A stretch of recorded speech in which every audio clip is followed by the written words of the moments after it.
Hello, my name is Karen Hui, and I'll be helping facilitate today's webinar titled Secure GitOps Workflow with GitHub Actions and HashiCorp Vault. During this session, we will learn how to leverage GitHub Actions with HashiCorp Vault in a modern GitOps workflow. Please feel free to type your questions during the webinar using the Q&A feature. This webinar will be recorded, and the recording will be available after post-processing, which usually takes 2 days. Now I have the pleasure to introduce our speakers, Justin Beitzig, Vault Technical Marketing at HashiCorp, and John Bohannon, Partner Engineer at GitHub. We will finish with a demo and a Q&A session. And now here's John, who will start the presentation. Thank you, John. Thanks, Karen. Hello, and welcome to today's webinar on Secure GitOps Workflows with GitHub Actions and HashiCorp Vault. We are so excited to have you. We're gonna have about 45 minutes together today. So we wanna make the most of our time by first introducing who we are, talking about Actions in Vault, taking some time for a technical demo that gives you tips you can use today, and then finishing out with questions. So as we're going through everything, jot down your questions so we can be sure to return to them. Okay, I'm John Bohannon. You probably know me from around the internet. I have literally dozens of followers. I've been using GitHub for about a decade and working at GitHub for about 2 years. And my team, Partner Engineering, is all about the GitHub platform and how partners like HashiCorp can level up the experience of developers all over the world. Awesome, thanks, John. Hey, I'm Justin Beitzig. I'm on the Vault team, Vault Technical Marketing team. I spent the majority of my career as a Linux sysadmin, probably around 15 years. Worked at quite a few startups and then a few megacorps. And then I jumped over to sort of the teaching side of things, and I'm working in marketing at HashiCorp. For the webinar today, I'll sort of be behind the scenes. John's the star of the show, but feel free to, if you have any questions as we go through this, make sure you use the QA button down at the bottom if you're on Zoom here. And then we'll all be going through and answering all the questions. And at the end, as John already mentioned, we'll have a QA section at the end, about 15 minutes, where we'll go through it all. All right, back to you, John. Perfect. Thanks, Justin. So GitHub Actions has been out for right around a year, and people are using it for the coolest stuff. If you don't know, GitHub Actions is the automation tool found in the tab of every repository on GitHub. Today, we'll mostly focus on its CI/CD capabilities. So for years, GitHub was exclusively about collaborating on code through issues and pull requests. And now you can also build that code and deploy it right on GitHub. You can choose to run these builds on a hosted runner for a super seamless set it and forget it experience, or you can bring your own hardware with what's called a self-hosted runner. And last, there's a built-in API-backed secret store made available only to your Actions workflows. This is all available today, and GitHub Enterprise Server support is coming this fall. I'm not going to spoil Justin's surprise, but I'm a pretty big fan of what he's going to introduce next. Awesome. So thanks, John. So I just wanted to sort of step back for a sec and explain, like, hey, what is HashiCorp Vault and why are people using it, and sort of how does it integrate into this workflow? So what is Vault?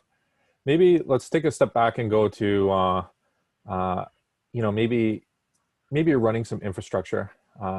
Maybe you have a 3-tiered web app or something like that. And, in that 3-tiered web app, you're obviously going to want to secure the data that you're putting through it. Maybe you have a storefront or something like that. So on the web server, you're going to have, you're going to want to encrypt traffic. So you're going to have some sort of like TLS certificates. You're going to need to store data somewhere. So you're probably going to have database credentials. Maybe you want to send email. So you're going to have some sort of API key that connects out to an email provider or something like that. Maybe you also, email provider, database, maybe you're going to do some sort of payments or something like that. So maybe you're going to connect out to Stripe. So you're going to have a whole slew of sort of secrets that are associated with this web app. And, traditionally, these might be embedded in config files. For certificates, they might be stored right on the file system. For database credentials, you might even embed them within your source code or something like that. And all this leads to a whole slew of problems. If someone gets access to these credentials, they might be able to siphon off your database, or they might get access to your payment gateway or something like that.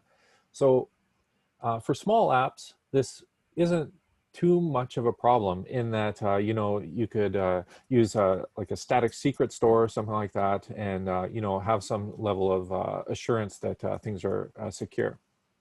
But when you take this one app and you look into like an enterprise environment, or a startup environment where maybe they have like 50 of these types of applications, right? Maybe you have a front-end web portal, you have a web app, a mobile app or something like that. All of a sudden, boom, you have an explosion of secrets. How do you actually deal with this, right? And there's a variety of different teams that are involved in it. So now you need, it really is really helpful to have some sort of consistent workflow where you say, hey, I need a secret. How do I get it? Is that workflow audited and logged? Say, someone breaks in, what's sort of the blast radius? What do I need to go and change? Or maybe a developer leaves, hey, what secrets did they have access to? Or, hey, this particular app was compromised. Let's go and do some like forensics of like, how did this actually happen? And sort of what do they have access to? This is sort of the domain that Vault plays in. And that Vault is a tool, like a service that you install on your network, and it acts as a central store for secrets.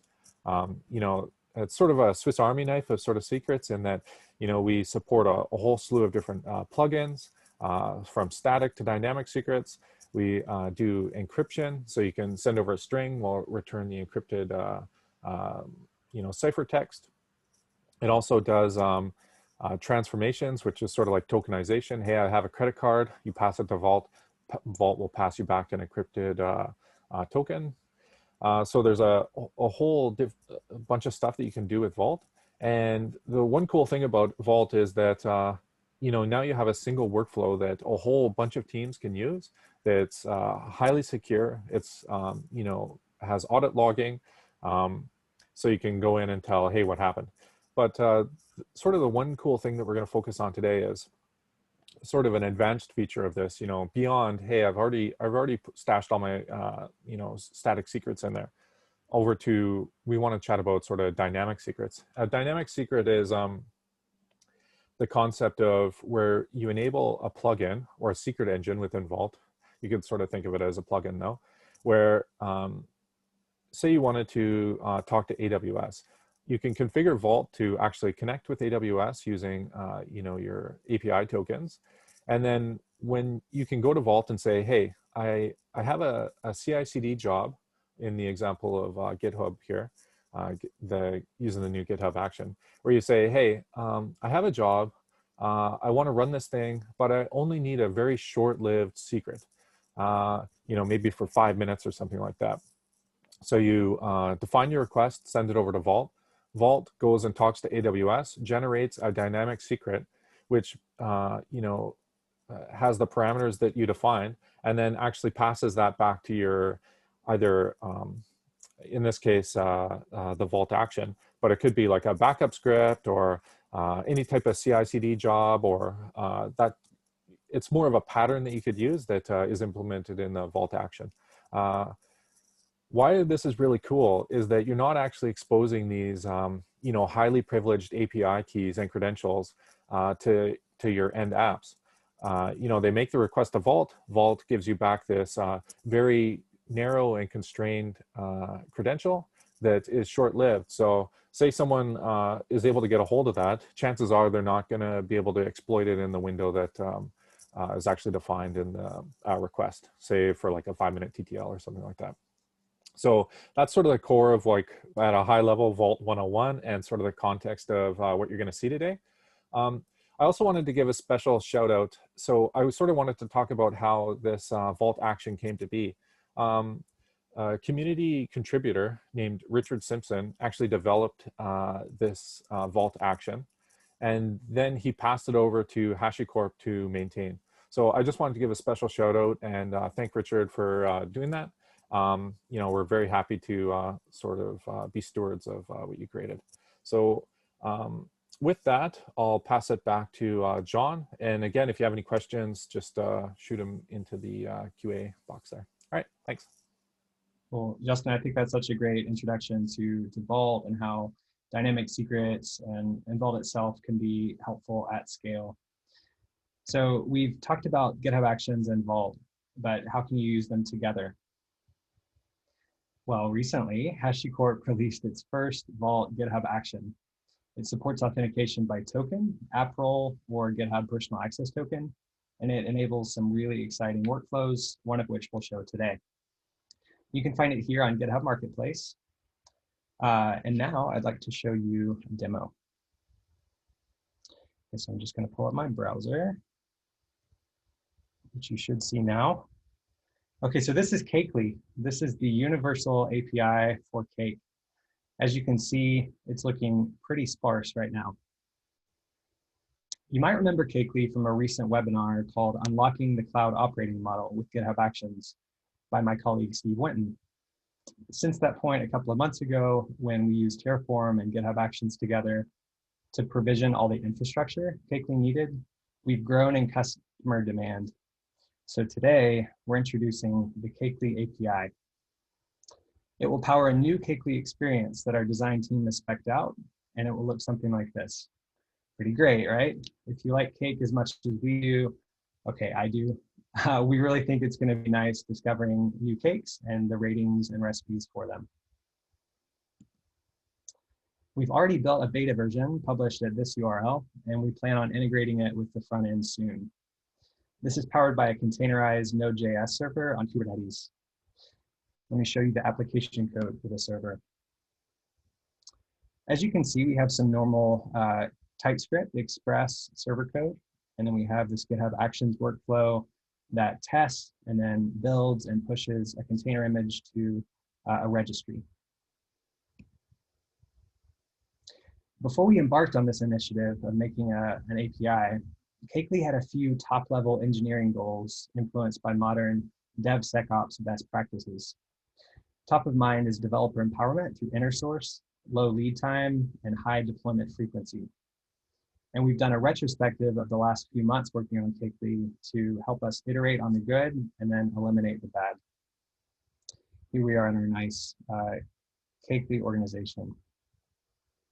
One thing the team agrees on is wanting to continue working with GitHub Actions.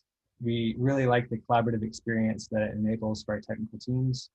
And we would also like to continue working with AWS by expanding our usage from S3 into EKS, the Elastic Kubernetes service. Through our trainings, we've heard about an operating model called GitOps. It sounds really compelling. It's a way of repeatedly deploying software artifacts to a Kubernetes cluster without developers having to interact with the cluster directly, all the while maintaining Git as the single source of truth of the history of the state of the cluster. So really cool. This way of working also complements GitHub Actions-based workflow, and we think it will lead to more frequent deployments and easy rollbacks. So here's where we started with GitOps. Cakely can easily store credentials and GitHub secrets. And then using AWS's integration with GitHub Actions, we can authenticate, manage cluster and registry creation, and push images. We set up this GitOps operator called Flux to watch our registry for changes and then deploy them for us to the cluster. Then it will update the Kubernetes app manifest with the latest image and check that into our Git repo for us. By Flux keeping this Git repository in sync with our cluster, we're able to see the state of the cluster change over time and perform rollbacks. Here's the image that it updates. So that's really cool. Through separation of concerns, our API app developers can focus on the technologies they're comfortable with, like Node.js, and our operations team can manage the cluster and the registry. And GitHub Actions powers both of the team's workflows. And finally, because Cakely believes in inner source, these teams have access to one another's repositories here in the Cakely organization, and they can even contribute pull requests to one another. In parallel, the Cakely security team is advocating for short-lived credentials, which we could support using GitHub secrets and automatically rotating them using the GitHub REST API. But instead, we've selected this tool, HashiCorp Vault, which includes native support for dynamic credentials. Vault has been this industry-leading tool for many years. We have a lot of comfort with it, but we haven't had a good way to use it with GitHub Actions until really recently. So here's the new Vault action. Now we can store all our credentials in Vault and then securely retrieve them from GitHub Actions workflows. In this demo, I'm going to show you how to use the Vault AWS secrets engine to retrieve dynamic credentials. Since security is so important to us at Cakely, we've also just upgraded to GitHub Enterprise. This gives us features like SAML single sign-on, an audit log, but it also lets us use self-hosted runner groups and then give those groups granular access to repositories or organizations. We also get more included hosted runner minutes and higher app rate limits, which is going to help us in other ways. Okay, so with these runner groups and the Vault action, we set off to build this. Once we assembled this group of technologies, we found the results really promising. We paired our API operations repository up with a privileged self-hosted runner and the API application repository with a not so privileged runner. Then we hooked the runners up to Vault and we got to take advantage of the Vault AWS secrets engine. That gives us these short-lived, tightly scoped tokens that we were after. We let our self-hosted runners retrieve these by using a Vault app role, which is a scoped authentication method designed specifically for tools like GitHub Actions. An app role has a role ID and a secret ID, and we're going to export those as environment variables for the self-hosted runner to consume. So you can probably see the advantages and why we wanted to go from here to here. And that's the question, how do we do it? Well, first we need to set up Vault and the self-hosted runners. Our time is limited today, so I'm just going to take a few minutes to set up one of these runners, the ECR push, not so privileged runner needed by the application repository, as well as an instance of Vault running in dev mode. Of course, this is not the way you do it in production, and GitHub and HashiCorp both have resources and experts to help guide you. Besides API and API ops, we have a third open source repository dedicated to this Vault and runner setup. We have aspirations to make this into a self-hosted runner container image, but for now it's just documentation and policies. And it's open source like the rest of the repos I'm showing today, so I hope you can adapt this for your own usage. Okay, policies. I've got 2 AWS policies to show you and 1 Vault policy. Let's start with what I call the super user AWS IAM policy. It's a superset of the permissions needed by both runners. I have already attached this policy to an IAM user in the AWS console, and I've made a note of the access key and secret key. And then the second AWS IAM policy is the one that's going to be applied to each short-lived federation token.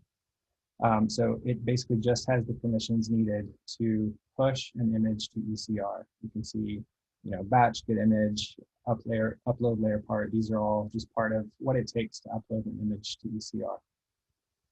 And finally, I have this Vault policy to be applied to the app role that it gives permissions on a path in Vault. In broad strokes, I think of it like this. The self-hosted runner has an app role to talk to Vault with. Using that Vault role, Vault can use credentials we store in it to reach out to AWS and get a tightly scoped access key and secret key that the self-hosted runner can use to push images. This is the principle of least privilege. Okay, so let's begin. I'm going to bring my terminal into view. I'll just start my Vault dev server and export the address to a separate tab where I'll do the configuration. Okay, and I'm just going to copy these commands from the Vault runner setup README. I'm going to first load my super user AWS credentials using dir env, which reads the credentials I've stored in this .env.rc file. Then I'll enable the app role authentication method. Okay, I will enable the AWS secrets engine, and then the so-called root credentials of the AWS secrets engine. Again, this is not my AWS root credentials. It's the ones that have the super user policy that I took note of earlier. Naming is hard, root. Okay, looks good. And then I'll create a named Vault role with the AWS IAM policy attached. Then I'll create an ECR push policy and an app role, assigning the policy to the role. And now I can get the app role's role ID and secret ID. There. So the role ID and secret ID. I'm going to export these into this third terminal tab that I have up that will have my self-hosted runner, which I'm going to set up in just a second. For now, export role ID, export secret ID. And again, that's giving the runner access to Vault through the context of an app role. I could store these in a file, but right now I'm just going to export them as environment variables. Okay, as I mentioned before, with GitHub Enterprise, we can create self-hosted runner groups at the enterprise level and provision them for certain repositories, or we can create them for individual repositories at an organization level. That's what I'm going to do here. There is an API to do all this programmatically, but just to make for sure we're crystal clear, today I'm just going to do the manual setup steps, which aren't too bad. If you see that ECR push group with 0 runners, that's the one I'm going to add this to. Okay, so I'm just going to follow these manual setup steps. I'm going to make a directory for my ECR push runner. Okay, I will download the latest runner package. Extract the installer.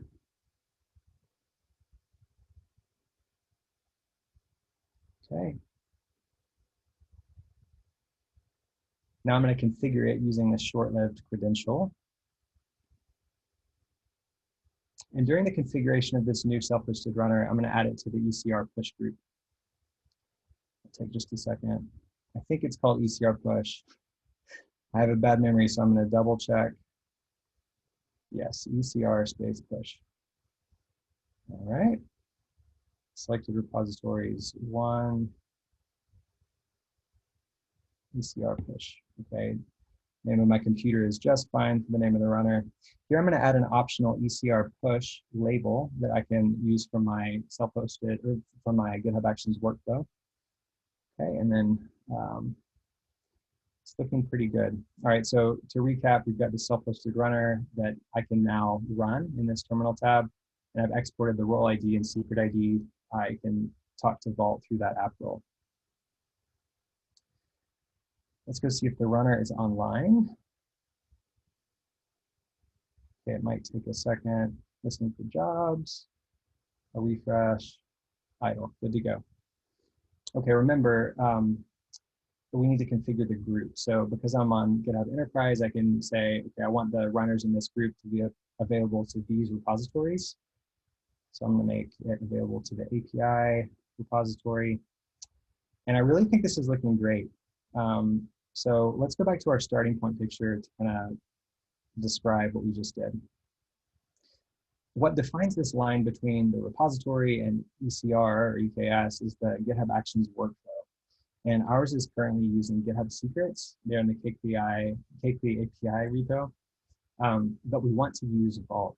So we'll need to modify the workflow. Let's check out a pull request that I've teed up, changing it to use Vault. And that will be the final piece to take us to this picture.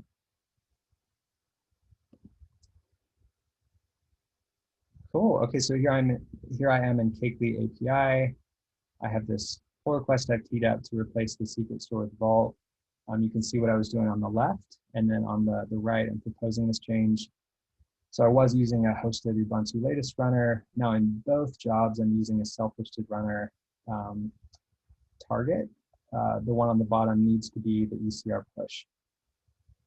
Before I was using the built-in secret store, so secrets dot blah blah blah. But now I can use the secret stored in Vault through my app role. It involves a little bit of setup to add masks for environment variables and then set them and add them to the env context. But because I have this role ID and secret ID, I can target that here in the HashiCorp Vault Action version 1.0.1. And you notice that URL on line 70 is the address of the instance of Vault that I'm targeting. And the way this action works is by requesting certain paths in Vault and then making those secrets, if they exist, available to downstream steps on the outputs key. Okay, so I've done this ahead of time, surprise, surprise, and I know what the changes are. So the changes are what I want. So I'm gonna go ahead and merge the pull request. Okay. Now remember, to see this in action, this is all about the Cakely API application and how to improve the existing GitOps workflow. To show our new workflow using Vault, and because I've just had a really great experience with the Bakewell cake, in this pull request, I'm changing the rating from a 4 to a 5, all right? I told you I like cake. Confirm the merge, delete the branch. Okay, now upon approval and merge here, because you already know what these steps are doing, I'm just gonna navigate to the Actions tab, do us a favor, and bend the old space-time continuum to speed things along, like that. Bam. How did he do that? Okay, so what happened in the blink of an eye is that our image was built with that self-hosted runner, and then it was deployed to ECR using one of those dynamic credentials. And then Flux noticed that new image in the registry and deployed it to the EKS cluster. So now we can go to our API server over here and refresh the page. So you see ID 1, name Bakewell, rating 4. Okay, it's now at 5. So this is full circle from Actions to Vault to ECR and then to EKS. Overall, the Cakely team is happy with the way this is looking. And so the next thing will be to integrate this API into the Cakely front end. I think we're going to save that for another webinar. Okay, now zooming out for a moment. Vault is this powerful secrets management tool that has a new integration with GitHub Actions called HashiCorp Vault. And today, using an app role and a GitHub Actions self-hosted runner, we pulled dynamic AWS credentials from Vault and then built and pushed an image to ECR. From there, it was GitOps as usual. We had Flux deploy the image to the EKS cluster and then write those changes back into the API ops repository. There's plenty we did not have time to cover in this short demo, like the privileged self-hosted runner and the Actions workflows that we set up to manage the cluster and, the creation and removal of the cluster with just the click of a button. That's all done. Unfortunately, you can find that in the open source Cakely API ops repository. So that was our simple demo focusing on dynamic credentials and GitOps. And it can be found on GitHub in that Cakely organization. And the new Vault action can be found in GitHub Marketplace. But most importantly, we wanted to show how using GitHub and HashiCorp tools together, like Actions and Vault, enables organizations on a larger DevSecOps journey. By leveraging both of these systems, you can form secure pipelines that power enterprise-ready workflows. If you're interested in learning more, feel free to reach out to me or Justin after today's webinar, and we'll get you connected to the right people. So thank you so much for your attention. This is all for the slides. We're gonna go into that time of Q&A. Awesome, John. Hey, I just wanted to give a quick heads up. So there's sort of two things happening here. One is the questions are coming in over the chat and then also in the QA section. So if you have any questions, just make sure you use the QA section, but I'll sort of sync the questions over from the chat into the QA section. Awesome. John, I guess maybe I'll just sort of ask a few questions and we can, or I'll read out a few questions and then we can just sort of go through them. That cool with you? Sounds good. Perfect.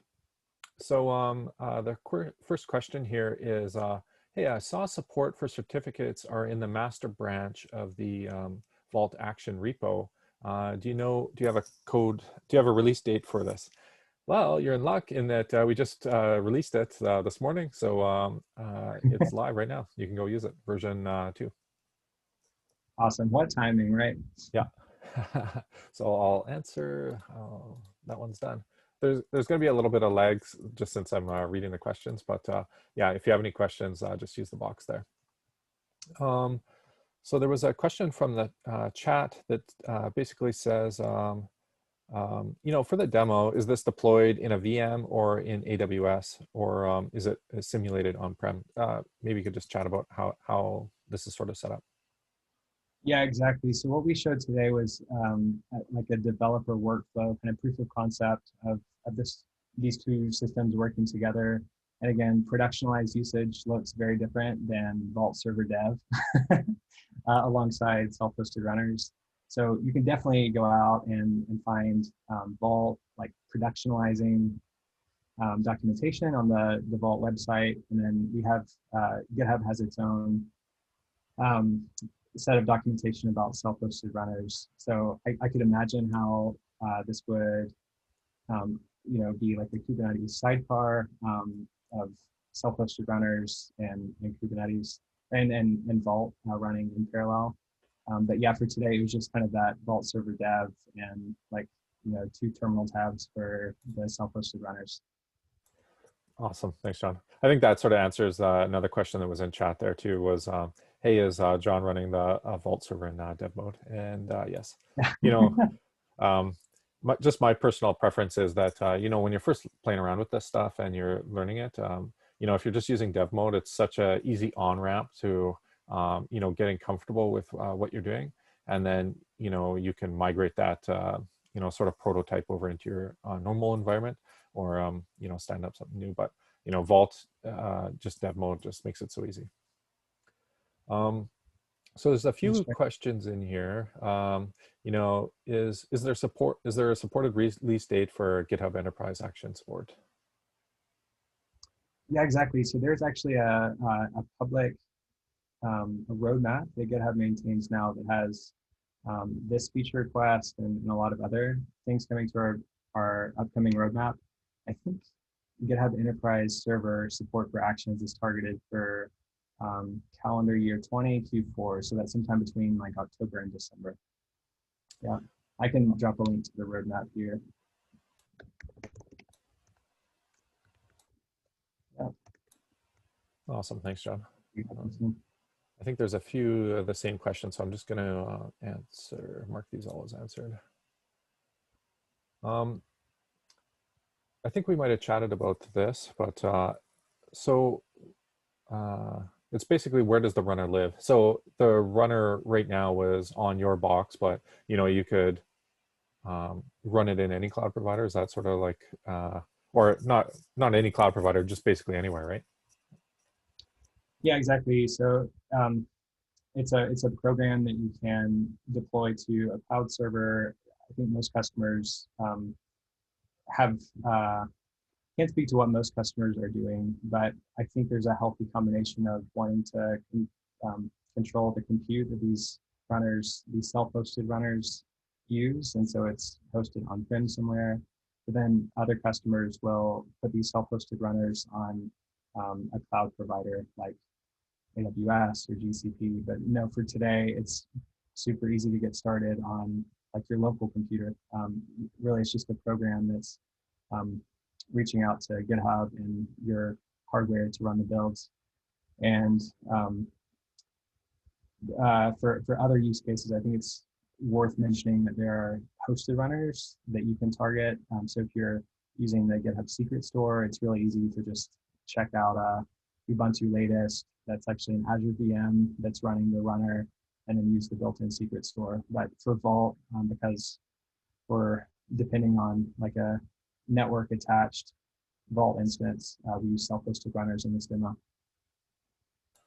Awesome, thanks, John. I think this answers another question.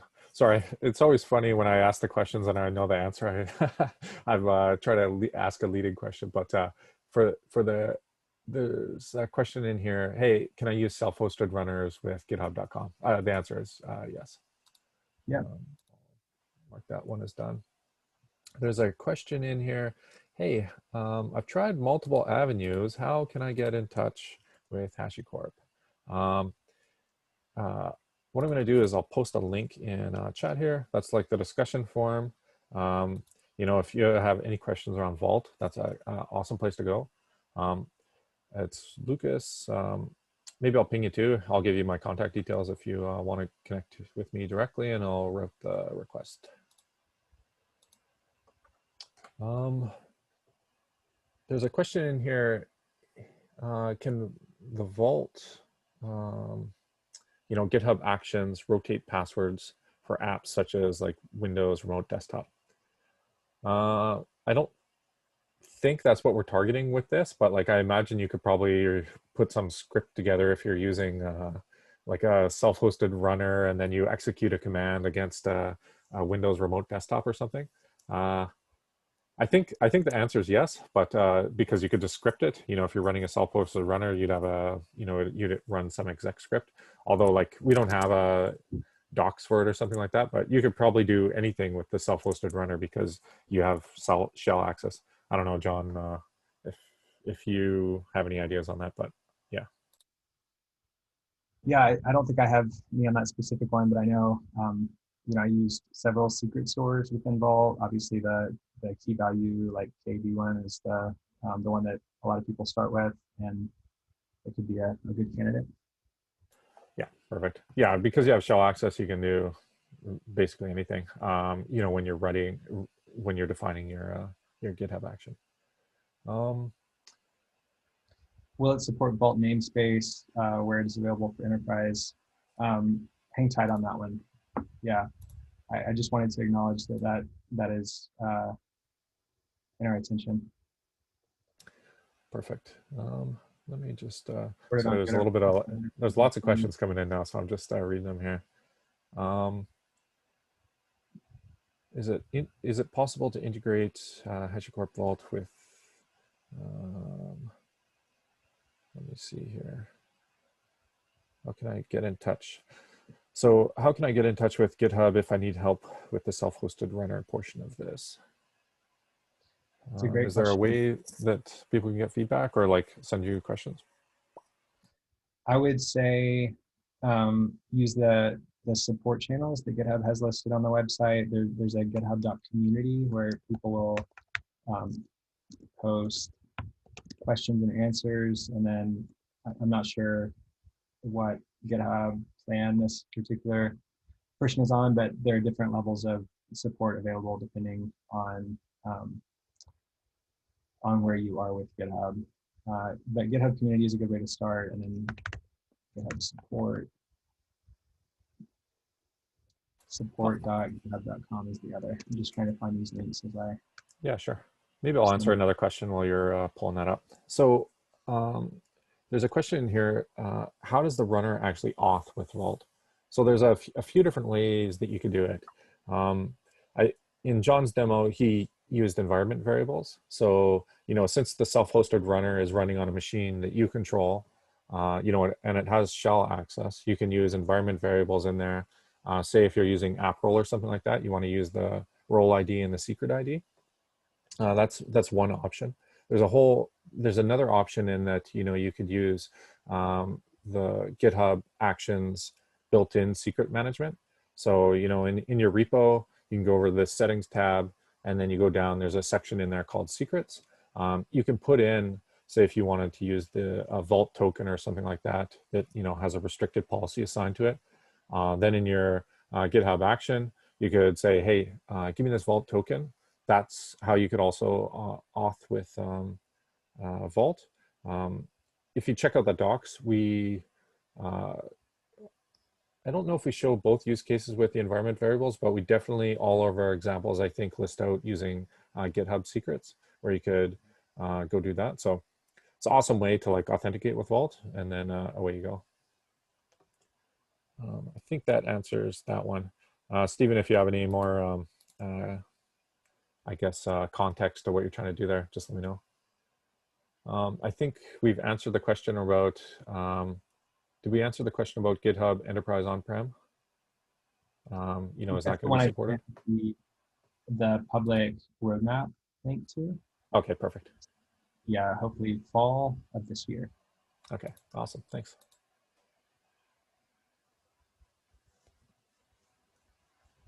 Yes, my company required, sorry, if you have an order, a preferred order, Justin, I'll go. No, I'm just sort of randomly going at it. So if you see anything interested, go for it. Okay. Okay. While having Vault integrated with the runner, do we need to open Vault to the internet? Justin, do you want to take that one? I would say almost definitely not. Yeah. So typically, like, it sort of depends, like, on what your architecture is at your company and like how you're using Vault today. Typically, you know, since Vault holds a lot of your secrets, it's sort of typically very locked down and hardened, and it sits inside your network, and you know, it's not typically exposed externally.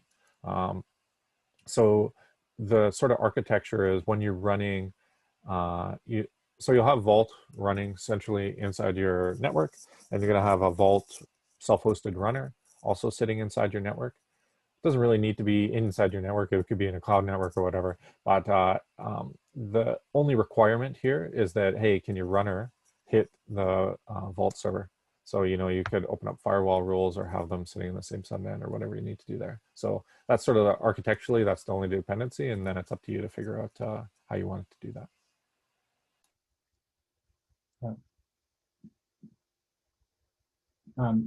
I see a few interesting questions that might make good requests on the Vault Action repository, like using the AWS auth method between the runner and Vault. I could see how that would be useful. I think right now it's just the, let's see, the token, app role, and GitHub auth methods. But please, if we don't get questions answered today, they're applicable to the Vault Action. Just file an issue on the repository. Yeah, 100%. There's you know, multiple folks on our side that are watching that repo. I'm also in there, happy to answer any questions. So if you have any sort of issues or feature improvements or stuff like that that you'd like to see, definitely pop it down and we'll put it on our roadmap. There's a question that came in over the chat that basically says, hey, would this Vault action integrate with the agent sidecar injector? No. So like those are sort of two different things. Say the sort of agent sidecar injector, for anyone who doesn't know, that's, hey, I want to you know, inject secrets into you know, a Kubernetes cluster or something like that. There's no integration between these two projects.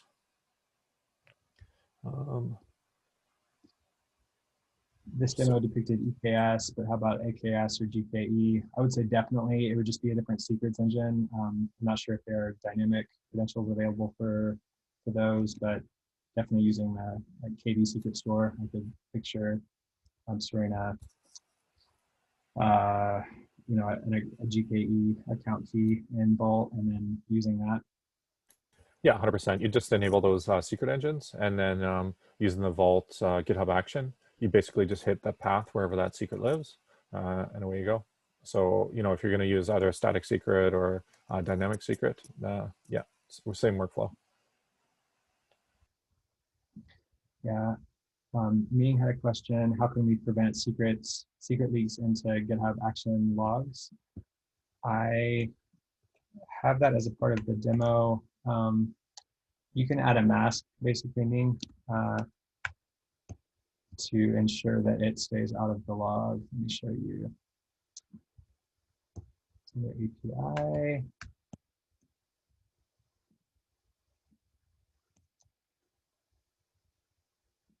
line 55 to 58.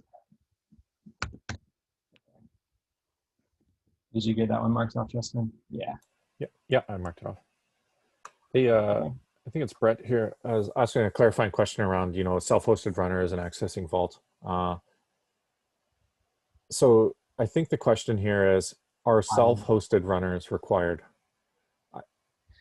To me, the answer is no. Like technically, no, they're not required because yeah, you could run them on the GitHub side, but there's the sort of connectivity issue.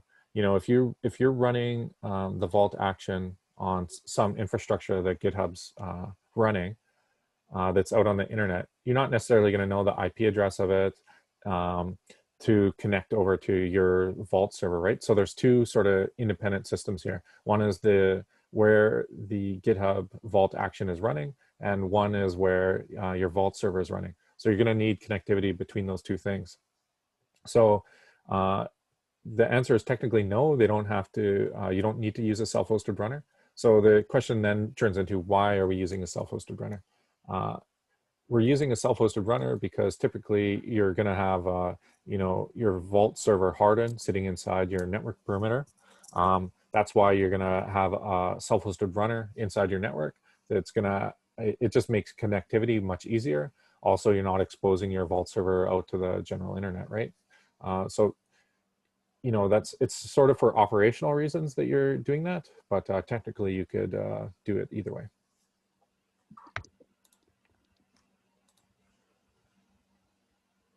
I think I've been sending links to just panelists. So Justin, you've been getting a lot of my links. Oh yeah, sure. I'm not. Okay. Yeah, just for folks on the call, there's when you're typing answers in chat, it sort of defines groups of people that you can send your messages to, and by default, it only sends to the speakers versus everyone. Thank you all for catching that. Yeah.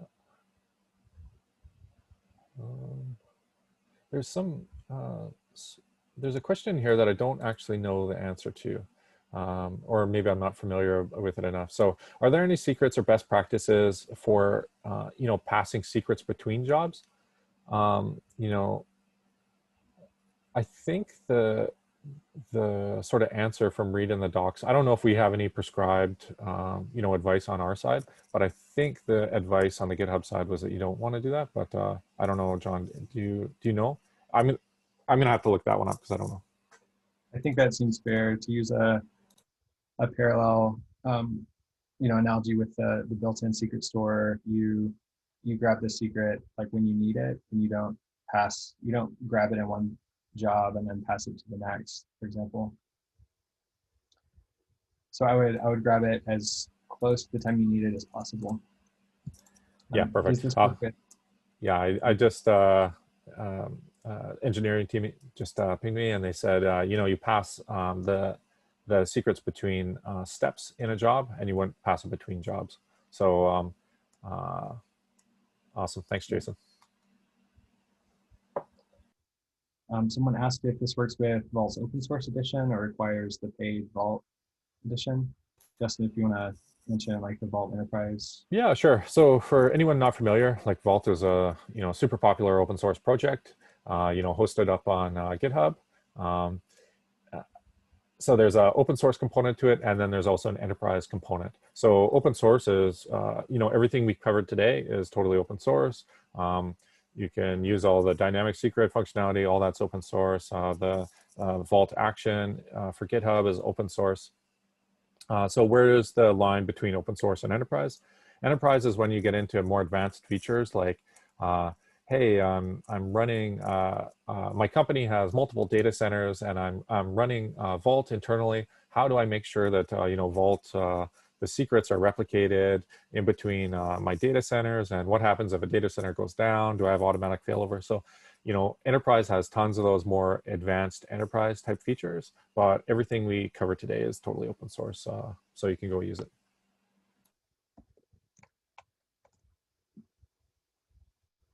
Justin, there was a question about if my company is required to be on the GitHub Enterprise tier as opposed to team or others to share an individual self-hosted runner between more than one repo.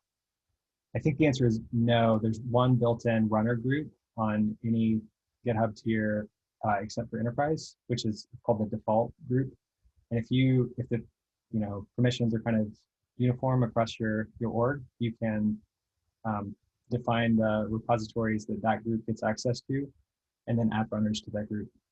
But Enterprise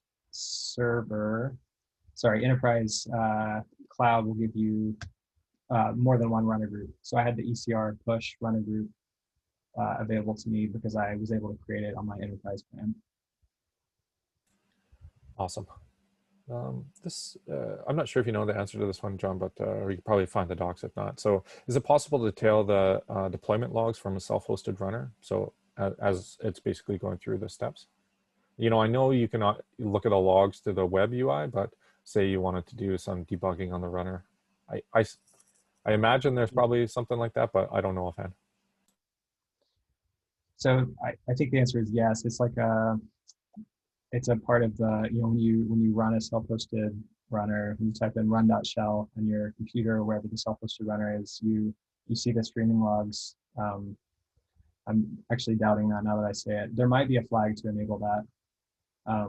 But the fully expanded logs definitely are embedded in the GitHub UI. And then like which job it's on, the status of the job is reflected in the terminal, the system that you run the runner in. Yeah, it might be one of those feature requests for the action/runner repository if it doesn't exist. There's probably more documentation out there. Yeah, my sort of take would be that, the GitHub logs are going to give you a much more comprehensive view because you might have like multiple jobs running in that workflow or whatever. Whereas, the runner is going to give you a very like narrow slice of data. So unless you're sort of have a problem right on the runner. Also on the Vault side, something that sort of came in handy for me was enabling audit logging, just while I was doing some debugging, so that hey, if you're trying to access a secret that's on, maybe you're getting a 404 error, hey, the secret doesn't exist. If you enable audit logging, you can go in and sort of have very detailed logs of who's doing what and when, so you can say, oh yeah, someone tried to request a secret, but they misspelled the secret name or the path where the secret lives or something. So that's also super helpful.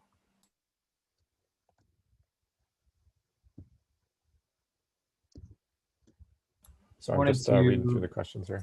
Oh, yeah, go ahead. Wanted to address Brian's question about studies or resources to provide points on why GitOps is a better operations model than say ChatOps or a Jenkins CI/CD system or something else. I feel unqualified to answer this in a lot of ways. GitOps, I think from the demo, it's treating the Git repo as the source of truth, which has definite advantages to allowing collaboration to happen on code, and kind of the same idea of having infrastructure baked in as code. You can look at the versioned source of truth and collaborate on it, or lock down permissions as you need to. So that's how I understand GitOps. And I would just point you to Weaveworks if you're not familiar with them, who's the kind of the original coiner of the term GitOps. I think the CEO or co-founder of Weaveworks coined that and has lots of resources about the concept. But I'm not aware of any GitHub studies, for example. Awesome, thanks. So there's a question here. Hey, can I use this to rotate passwords regular, say every 24 hours, so that no one knows the password? I imagine you could like cobble together something, but I don't, like if the requirement is, hey, I want to rotate passwords on a regular schedule, I think there's a better solution. Vault just natively supports that capability, so you can rotate passwords on a schedule or something like that. You could go, if you just Google Vault, HashiCorp Vault, rotating password or something like that, you'll come up with the documentation. So the reason why I say there's a better way is that, if you need to trigger this job somehow to do it through the GitHub action. So, you know, you need to have some cron script that submits something to a repo that fires off this Git action, whereas, you know, the alternative, just set this up right in Vault and you never need to worry about it. Vault will take care of it for you. So I think there's two ways to achieve the same goal. There's another one in that, hey, about the self-hosted runner, do I need to keep this self-hosted runner turned on all the time, or can I use just a template to a spot instance or something? Yeah, that's a great question. I was going to pull up a link to that about actually how this is mostly an observation about how the community is doing this on Google Cloud. So there are these sort of emerging patterns about containerizing and then orchestrating self-hosted runners on Kubernetes. And there's a blog post that I can drop a link to here about that very thing. But I think the short answer is no, you don't need to. Self-hosted runners are pretty new and they're improving. So there might be some cases that aren't quite possible yet. Cool. I just wanted to be cognizant of time. We got about 3 minutes left, so we'll try to zip through a few more questions, and then we'll pass it back to Karen. So there's a question here about, you know, is there a reason to switch from using Ansible over to Vault, except for the dynamic secrets feature? My sort of take is that, you know, we serve different use cases. You know, Ansible is very much around, you know, configuration management and deploying. I guess if you're deploying secrets with Ansible or something like that. Whereas Vault is very much like a service that sits on your network that handles secrets. So to me, they're tools that sort of serve different use cases. So I'd probably need to know a little bit more about what you're doing there to answer this. But I guess my answer on the face of it would be that, you know, Vault doesn't replace Ansible or anything like that.